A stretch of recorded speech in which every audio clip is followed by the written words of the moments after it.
20 years. Most of that has been in Quake. I've also been running this channel for over a year now, and I've reviewed over 50 mice. So what better way to celebrate the 200th video and 25,000 subscribers than by reviewing the Logitech G Pro gaming mouse. They designed this mouse after listening to a lot of community feedback, so I'm expecting it to be a top choice. So let's see how it holds up in game and in the testing. A quick reminder though, there's no such thing as a perfect mouse, and everyone is different. This will suit a lot of people, but not everyone. And also, I'm doing this review on the day that I got it, because I've been asked about it constantly since it was announced. I'll do my best to get everything right though. First, the box is nice and simple, easy to open, and I love how Logitech wrapped the cable around like this, instead of folding it. The cable is a smooth braid, but it's also very thick. Thankfully, it still fits into my mouse bungee, no hassle, and it's about 2 meters long, which I think is about 6'6". When choosing a mouse, you need to look at the 4 main points: shape, sensor, weight, and buttons. This is an ambidextrous design, but with buttons on the left. It has a top optical sensor with the 3366, only weighs about 85 grams with a bit of cable, and the left and right buttons use on-run switches, so the clicks are light and great for MOBA and FPS. Everything about this mouse sounds right, but will it suit you? A lot of that is going to depend on the shape. The slope in the buttons is gradual, and the hump is just a bit toward the back, making this suitable for fingertip and claw grip, and palm grip if your hand isn't too big. Depending how high you place your fingers, the grip width is about 5.5 centimeters, and the base length is about 10. So it's roughly just under a 2:1 ratio, which is decent, and it's a low mouse at about 3.5 centimeters high. Now, hopefully you've measured your hand size from base to tip of middle finger, and also width with your thumb against your palm. My hand is about 18 centimeters long, and 9 centimeters wide, so the measurements I give next will be estimates. They're a guide, not an exact chart. Given the size, I'd say this could suit palm grip for people with hands under 17 centimeters. Claw grip maybe 15 to 19, and fingertip most likely 17 to 20.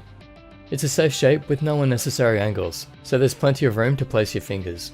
It's really up to you and how you hold the mouse. One thing I will note on the shape though, the sides are not flat. They're actually a bit rounded vertically. I prefer the sides of the G302 in terms of flatness.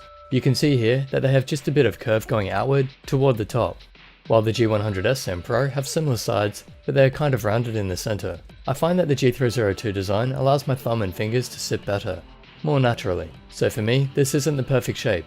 If they made the sides flat like on the G302, then it would be better. The main problem with the G302 design is the diamond shape. Otherwise the sides are perfect in my opinion.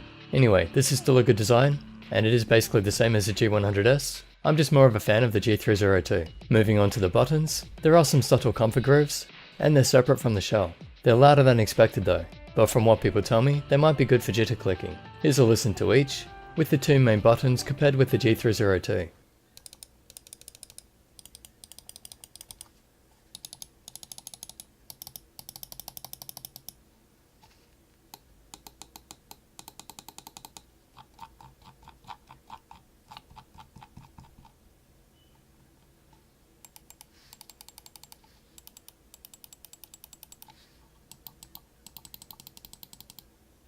From what I can hear, they're louder, but they also feel a bit harder to press in with better tactile feedback, so that should prevent the accidental clicks like on the G302. The scroll wheel is improved, being a bit smoother and not putting so much emphasis on the steps, but the steps are still there, but definitely not the quietest.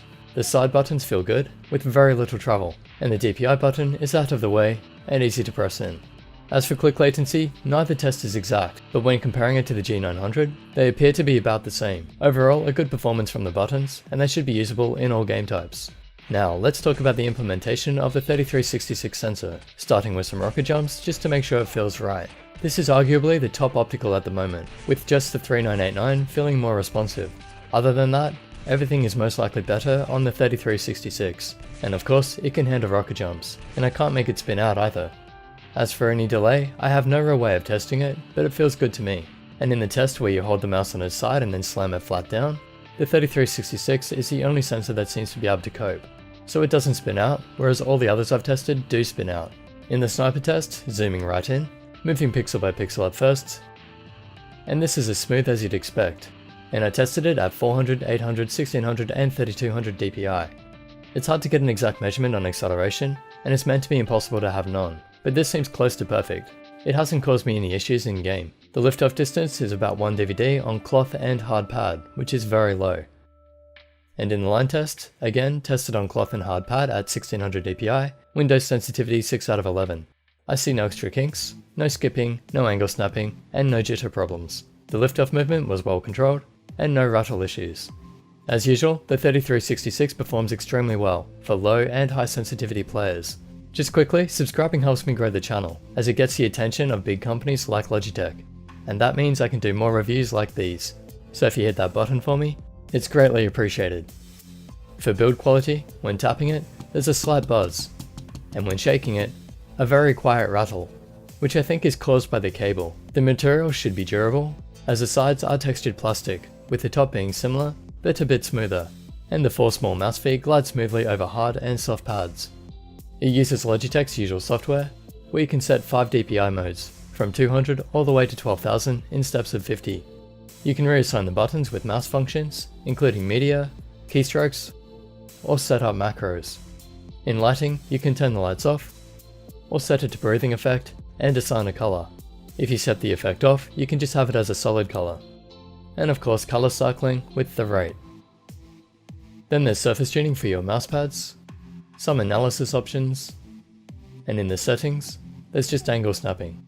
So by now, you should have a good idea whether this mouse is for you or not, but I'll give you my personal take on it anyway. I found that I can aim better with smaller mice. The reason for this might be like a painter who can paint more precise art with smaller brushes, but then if they go too small, they won't have anything to grip. This mouse is a great size for small to medium hands, and maybe even some large. Combine that with the amazing sensor, great buttons, materials, and other features, and of course, this is a top recommendation. That said, if I talk about the 3 main aim styles, being projectile, rapid fire, and sniper, while I can easily aim any mouse with projectiles, I don't feel as solid with this, with rapid fire and sniper. Of course, as you can see by the highlights, I'm still doing better than most mice. I'm just giving a reason why this isn't going to be a top personal choice. But as I said in the beginning, everyone is different. I'm actually a big fan of the G303 and 302, while many actually hate the shape. For recommendations though, this one is much safer and a better option. It's a great mouse, just not quite my style. But if you're a fan of the G100S and you wanted side buttons, then here is the replacement. Go buy it, it's amazing and a massive upgrade. Hope that helps. Remember to subscribe for me, and if you want to further support the channel and buy one of these, I'll leave links in the description that you can use. Big thanks to Logitech for sending this out early for a review, and I hope the review covered everything despite doing it so soon. Follow me on Twitter and Facebook to get smaller updates, visit my website for recommendations, and as always, my name is Zai, like this video, and I'll catch you in the next.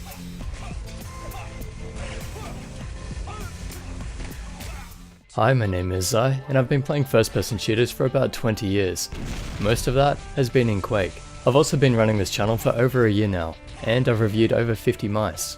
So what better way to celebrate the 200th video and 25,000 subscribers than by reviewing the Logitech G Pro gaming mouse. They designed this mouse after listening to a lot of community feedback, so I'm expecting it to be a top choice. So let's see how it holds up in game and in the testing. A quick reminder though, there's no such thing as a perfect mouse, and everyone is different. This will suit a lot of people, but not everyone. And also, I'm doing this review on the day that I got it, because I've been asked about it constantly since it was announced. I'll do my best to get everything right though. First, the box is nice and simple, easy to open, and I love how Logitech wrapped the cable around like this, instead of folding it.